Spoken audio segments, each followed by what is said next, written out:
Y hoy jueves, como es habitual, nos visita el contador público Horacio Ael. Horacio, muy buenas noches. En este caso, para analizar los posibles escenarios económicos post-elecciones. Hola, muy buenas noches, ¿cómo están? ¿Todo bien? Bien, ¿y vos? Bien, bien, bien. Sí, más o menos para dar unas indicaciones, como verán, lo que es la semana que pasó y esta semana, no se movió mucho el dólar, estuvo bastante tranquilo las variables financieras. No tenemos la corrida previa a lo que fue las elecciones anteriores, principalmente, bueno, porque en la elección anterior había un escenario en el cual había una posible victoria de lo que sería Javier Milei y una devaluación pronunciada o importante, porque el objetivo de él, cuanto más se evaluaba la moneda, era más fácil llegar a la dolarización. Bueno, post elecciones que sale Massa victorioso, digamos, aunque van a balotaje, sí. Lo que sería la devaluación queda prácticamente descartada. Dijimos por una parte, bueno, porque Milei no sacó un resultado positivo, digamos, que no salió primero. Salió a buscar ayuda de lo que sería la parte del PRO, de Juntos por el Cambio, porque hoy Juntos por el Cambio, por lo que uno ve, está fracturado prácticamente. Sí. Y bueno, lo que es la línea del PRO no está de acuerdo con la línea de de dolarización, al igual que lo que sería hoy oficialismo, que de perder sería oposición la semana que viene, digamos, faltan unos pocos días. Para tener una idea, bueno, tenemos un rojo del Banco Central, los números ahora, y ahí claro, digo en dónde estamos parados, y ahí paso a lo que sería lo que se puede hacer. Bueno, los márgenes de maniobra, exactamente, digamos. Tenemos un rojo en el Banco Central negativo en 10.000 millones de dólares, como eso lo vengo repitiendo casi todos los viernes. Ahora recompró un poco el Banco Central, pero es poco y nada, digamos, la semana pasada. Tiene pisado las importaciones, perdón mi vocabulario, quiere decir que no está dejando entrar casi nada porque no estamos sin dólares. Aproximadamente la deuda que se le debe a los importadores ronda los 22.000 millones de dólares, 23.000 millones de dólares, y esa es la situación, digamos. Por eso están faltando insumos, están faltando todo tipo de productos. Y lo que sería dólar contado con liqui, dólar MEP está entre 8.60, 8.70. Se ajustó un poquito ahora, ¿no? Sí, hubo una pequeña suba, pero a lo que fue la previa antes de la elección anterior está claro, mucho más tranquilo el clima que lo que fue antes. Claro, claro. Y el blue, bueno, ahora subió a 9.50. Bueno, para los que quieren, como siempre digo, ahora es una lotería que apuesto o no al MEP. Yo creo que va a haber tranquilidad de lo que sería el mercado cambiario, me puedo equivocar. O sea, el próximo martes, lunes no porque el lunes no porque es feriado, el próximo martes, exactamente.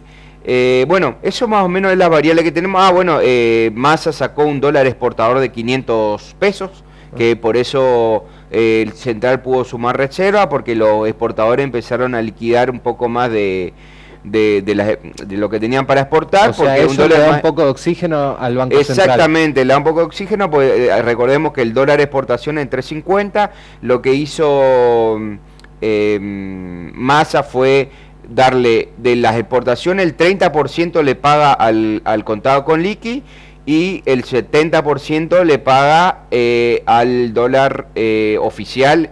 Si agarramos la combinación nos quedan 500 pesos. Yo lo llamo dólar Fernet fuerte, 30-70. Ajá, okay. 70 Fernet y 30 de coca, pero fuerte, claro, claro, o al revés, bueno, sí. Fernet suave, digamos. Prefiero 80-20. Claro, pero bueno. Bueno, la expectativa de mercado que siempre habla el Banco Central, están cerrando en 185, no varió mucho para fin de año, y estamos hablando de casi 200% para el año que viene, sería de noviembre a octubre del año que viene. Esas son expectativas inflacionarias, siempre repito, para el que recién ve el programa, que quiere decir que el Banco Central agarra las principales consultoras de inflación y le pregunta cuánto estiman de la inflación y hace un promedio y lo saca, ¿sí? También el REM de lo que sería noviembre estima una inflación de un 12% aproximadamente, y para diciembre 14 y moneda por ciento. O sea, lo que fue ahora octubre 8,3 fue un veranito que estuvo anclado básicamente por el dólar oficial, que no se movió, bueno, y todas las tarifas reguladas que tenemos que tampoco se movieron. Eso es lo que ancló. Lo que más subió, bueno, creo que habían comentado en el programa pasado, creo que fueron servicios, y ropa y alimentos, digamos, eso llevó para arriba, ¿sí? Ok. Bueno, vamos a la parte de los posibles escenarios, ¿sí? Sí. Me trajo un machetito porque es bastante información, digamos. Bueno, vamos con Milei. Vamos Sí. con Milei. Milei. Tenemos dos casos extremos, los Anda dos vos son solo. malos para mí. O sea, los dos extremos, como todos extremos, son malos. El extremo que está prácticamente descartado es la dolarización. ¿Por ¿sí? qué está descartado? Primero, como te digo, porque Milei no va a tener el apoyo político y para dolarizar necesita primero votos en el Congreso para hacer una medida de ese tipo, ¿sí? Porque hay que hacer por ley habría que dolarizar, hay que sacar, digamos, eliminar el Banco Central por ley, hacer como círculo legal de moneda por ley, bueno, un montón Viste que de Milei a lo largo de estos últimos meses fue cambiando mucho, mutando sus propuestas, digamos. Sí. Lo que conocíamos hace un año atrás es muy distinto al Milei ahora en la instancia del balotaje. Pero hasta el día de hoy yo lo sigo escuchando, que dolarización y eliminación del Banco Central son dos posturas que él sostiene y que no es negociable. Está bien, pero yo creo que es por ahí para... A ver, esto ya vuelve a la política. No. Mi opinión es que es para sostener su núcleo duro de gente que o sea, por ahí, no sé, de las redes sociales que cree que el camino es la dolarización. Para mí es el peor camino y el escenario posible que podemos tomar, más allá de lo que siempre digo de la situación, porque muchos dicen, bueno, pero mira cómo estamos. Sí, bueno, pero no, el camino no es la dolarización. O sea, tuvimos una especie de, entre comillas, dolarización en los 90 y la industria se destruyó. Ningún país destruye su industria. Todos los países en mayor o menor medida protegen la industria. Tenemos, bueno, el extremo de sobreprotección de industrias que, o sea, hay un montón de cuestiones a corregir en nuestras industrias, hay muchas industrias que están sobreprotegidas, que bueno, que hay que ver la manera que se vuelvan eficientes y que por ahí saquemos las barreras, bajemos los aranceles, discutamos eso, pero no la dolarización. Los países que tenemos de ejemplo son países que prácticamente no tienen industria. Una es Ecuador, que exporta petróleo mayormente, y el otro es... Zimbabue. Bueno, Zimbabue, y tenemos ahí El Salvador. El Salvador, exactamente. Y bueno, Ecuador hace 25 años está dolarizado y no es Alemania, no es Suiza, no es nada. Es un país invadido por la corrupción, invadido por el narcotráfico. Creo que asesinaron a un candidato a presidente y la gente, la verdad que la mayoría está bajo la línea de pobreza, digamos, mucho peor que lo que es la Argentina. Sí, Por más que eso está bueno aclarar, digamos, siempre, ¿no? Es Porque que es se habla cuestión de mucho. investigar, o sea, googlear un poco, o sea, perdón la presión. O pensar un poquito. ¿De qué vive Ecuador? Ponen y ya, y en Wikipedia, hoy tenés el chat GPT, Ajá. chicos, miren un poco cómo está Ecuador, los países que supuestamente dolarizaron, y fíjense lo que es, digamos, Claro. y ahí comparen. O sea, yo no estoy, con esto no quiero aclarar que estamos en la mejor situación, estamos en una situación pésima. No, pero hay que aclarar Sí. que todo cambio no siempre es positivo, ¿eh? O sea, Exactamente. se puede cambiar y se puede también estar peor. O sea, nadie Exactamente. te garantiza de que vamos a Sí, estar sí, bien sí, con ningún tipo de cambio, ¿eh? O sea, puede ser mejor, puede ser igual o puede ser peor. Exactamente. Esas Exactamente. son las tres variables que puede pasar. Bueno, y ahí voy cortito con la dolarización, que es el escenario extremo, que no creo que sucede. Porque de intentarlo no va a tener el apoyo necesario. De intentarlo no tendría en principio el apoyo necesario, Bien. salvo que convenza a la Cámara de Senadores y Cámara de Diputados y un arco político importante logre convencer para que estén de acuerdo, pero yo veo que la oposición... Vamos a suponer que gana el domingo, Sí. la oposición, o sea, lo que sería el peronismo, kirchnerismo, llámenlo como quiere, y gran parte de gobernadores radicales, gobernadores de ex Juntos por el Cambio, no van a querer eso porque saben que muchos de sus productos exportadores en entrar a un libre comercio van a verse perjudicados, materias primas. Si quieren un ejemplo, Estados Unidos le pone, no sé cómo está ahora la situación, pero en una época le ponía cupo a la exportación de limones, no sé si se acuerda, Sí. Digamos, el orgullo del libre comercio y no le permitían exportar a la Argentina limones porque protegía a sus productores, porque ponían excusas fitosanitarias o de todo tipo, pero eso lo hacen todos los países. Y sí. Con más o menos libertad lo hacen todos los países, ¿sí? Bueno, vayamos al caso concreto. Bueno, obviamente, en caso del dolarizar, más o menos lo que se necesitan para iniciar son 35.000 millones de dólares, para lo que sería sanear solamente lo que es deuda del Banco Central. No estamos hablando del ELIC, no estamos hablando del resto de las deudas. Hay que ver qué va a hacer con los pasivos en pesos que tiene el país. Va a ser una licuación, o sea, de hacerlo tendría que hacerlo de un día para el otro, porque, te explico, si empieza a mandar un plebiscito, se empieza a negociar, ¿qué va a hacer la gente? Va a salir corriendo del peso, claro, y se va a ir derecho al dólar, y el dólar arriba, digamos, o sea, las nubes, el límite es el cielo, diríamos. O sea, es una medida básicamente bastante difícil de practicar, porque lo tenés que hacer medio rápido, justamente ¿para qué? Para licuar el ahorro de todos los argentinos, porque si no todos se van a ir al dólar, y lo que vamos a tener una disparada del dólar blue, disparada de los dólares financieros. El dólar oficial se va a quedar atrás, y bueno, corrida cambiaria, inflación, toda esa cuestión, ¿sí? Es ir a una hiper y encima caída del PBI. Ese es el riesgo que corremos. Yo creo que el escenario es poco probable que se dé, digamos. Sería una locura que sea, pero bueno, en este país se puede esperar cualquier cosa. Vamos al otro, que es un escenario parecido, por ahí en lo que fue el PRO en sus principios, que hizo una unificación del tipo de cambio de golpe. El gradualismo. No, un poquito más de shock, corrigió las variables, corrigió las variables, tuvimos un pico de inflación y después se estabilizó. Bueno, después durante el gobierno hubieron errores que no se pudo corregir el déficit fiscal y terminó donde terminó, digamos, para mí al principio del gobierno anterior estuvo bien en la corrección, el salido del cepo, corregir las variables, hubo un ajuste económico importante, lo que faltó fue un colchón para los sectores menores recursos, y por ahí faltó un colchón para lo que sería algunos clubes sociales. Se acuerdan que hubo mucho debate sobre esa cuestión, pero bueno, por ahí algún subsidio energético para los sectores menores recursos. Bueno, el riesgo es el mismo, estamos en toda la misma, en que haya igual descontrol de precio y que vayamos a una hiper, pero todos los planes estamos ahí al borde de eso, ¿sí? Sí. Eso sería, y obviamente que caigamos en una recesión. Esa sería la alternativa intermedia de lo que podría aplicar Milei, ¿sí? Vamos ahora a lo de Massa y después me hacen las preguntas que quieren. Vamos. Bien. Sí, Massa, lo que veo es un desdoblamiento cambiario, o sea, mantener el tipo de cambio oficial, acelerar la devaluación, no al ritmo que estamos hoy. Ese 3% es insostenible en el tiempo. Él lo dice ahora para la campaña, pero después de la campaña o el día de diciembre va a tener que acelerar porque es insostenible. O sea, quedamos muy atrás de la inflación, porque si tenemos una inflación del 12, el 14, no podemos tener un cambio oficial devaluándose al 3%. Corremos atrás, ¿sí?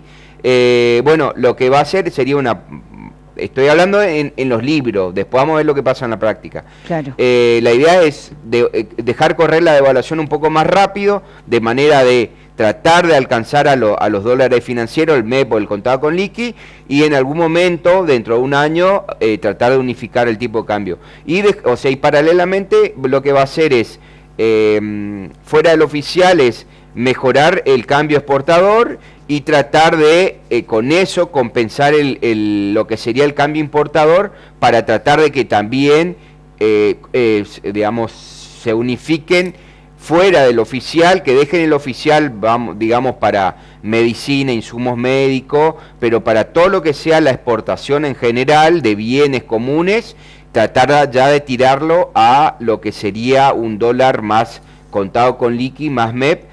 Pero eso que va a hacer, va a pegar un cimbronazo inflacionario, sumado a que tiene que destrabar un poco las tarifas que están hoy regaladas, tanto energía como combustibles, o sea, hay que subir. O sea, tendríamos como un pico de inflación y después una estabilización y eventualmente un gradual descenso, cruzando los dedos si todo sale bien, y vuelvo a lo mismo, para imparcialidad, lo mismo el plan de shock de Milei, que podría aplicar fuera de dolarización, que pegue una inflación de golpe, como fue por ahí parecido a lo que fue el gobierno Macri, y después una estabilización. Pero sí o sí el recorte de gasto eficiente tiene que haber, sí o sí hay que quitar los subsidios en cualquiera de los dos planes.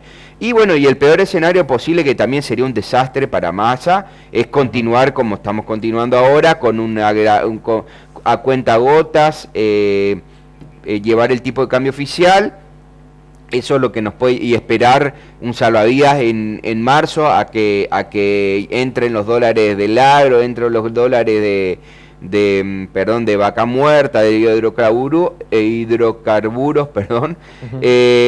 seguir emitiendo como estamos, seguir con el juego de las LELIC. Esto nos puede llevar sí o sí a una hiper antes de marzo. O sea, creo que los dos escenarios posibles de los candidatos no son buenos, pero sí, es un salto inflacionario y depende ahí un poco de la gradualidad que le aplique uno u otro candidato. Por lo que vemos, Milei junto por el lo veo más intentando empujar un poco más lo que sería la gradualidad, ir un poco más rápido, y lo que veo en Massa es algo más gradual, más lento, pero en los dos casos, tipo de cambio oficial y desregulación de tarifas tiene que estar, digamos, bien, para achicar los déficits y ir eliminando las LELIC. Por lo que te escucho, Horacio, no le crees a ninguno de los dos candidatos.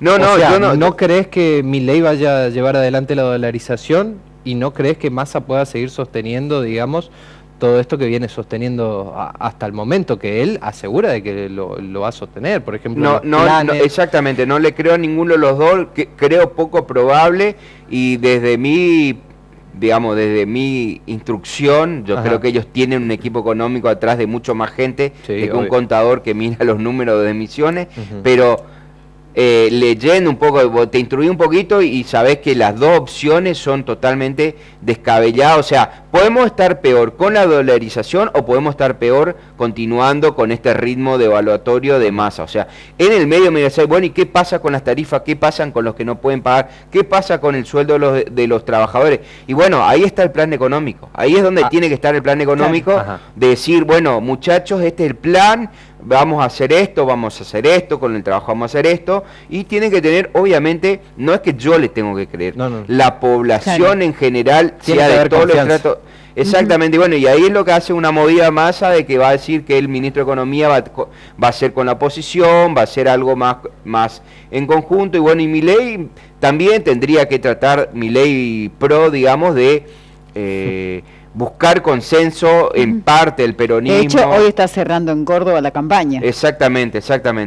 Pero las dos puntas de los planes para mí son pésimos. Bueno, y por otro lado, a nivel mundo, ¿no? El mercado, la bolsa argentina y demás, ¿con cuál hay más incertidumbre o qué esperan? No, a ver, el mundo, por decir así, es los tenedores de bonos en el extranjero que pueden llegar a tener o que compraron ahora con paridad súper bajo, como dijimos, los bonos están, perdón la expresión, tirados, valen 30% de su valor nominal. Algún bonista que puede llegar a tener en el extranjero, que planee que el país mejore, y tenemos el Fondo Monetario Internacional que quiere cobrar su deuda, pero no nos dan tanta relevancia. Lo que están esperando afuera es, bueno, quién gana y sentarse a negociar. O sea, no le importa mucho. No hay más incertidumbre con uno que con otro, no. Exactamente, por ahí hay más incertidumbre con Milei, en el sentido de que va a acelerar más la devaluación, y por ahí que es un poco un candidato más extremo, digamos, claro. O sea, juega más muy fuerte al extremo, y Massa por ahí se nota un poco más conciliador. Por ahí sería esa ventaja o desventaja. Pero la cuestión es, en el fondo, los de afuera, inclusive nosotros, a ver qué plan económico concreto, amplio, van a presentar para corregir los desbarajuste económico, que es totalmente responsabilidad de este gobierno, es parte de responsabilidad del gobierno anterior, y sin dudas de los anteriores. O sea, vinimos acumulando desde el 2004 desbarajuste económico, que hoy estamos en esta situación, que si movemos esto, no sé, por decirlo como una choza, o sea, lo arreglamos con alambre, y hoy donde sacamos algo, se cae la otra parte, digamos. Eso, ¿desde el 2004 o 2014? Y no, perdón, 2014. Ah. Está bien, porque tuvimos un... Sí, sí. Después de la crisis tuvimos un buen... Después de lo que fue el reventazo de las 90, que termina en el reventando 2001, esa bomba del 2002, 2001. perdón, ya pasaron. Porque hay que tantas recordar, por ahí queda el malo de la película, digamos, de el la rúa primer- que sale en helicóptero, el primer- pero esa bomba claro. fue plantada en los 90, digamos, y termina explotando en el 2001 con ese gran estallido social. Después, esos primeros años tuvimos algo de Tuvimos crecimiento. crecimientos, tuvimos los famosos... Se bajó la pobreza. se bajó la pobreza, No teníamos deuda. teníamos superávit fiscal, teníamos un estado más o menos del 20-25% que absorbía el PBI, exportábamos más de lo que importábamos, y después, bueno, empezamos con la inflación, no se corrigió, Sí. empezamos con los subsidios a la energía, no se corrigió, Ujú. empezamos a dar jubilaciones, que yo no estoy de acuerdo, pero sin saber de dónde íbamos a sacar los recursos, y bueno, y ahí empezamos, y bueno, terminamos acá.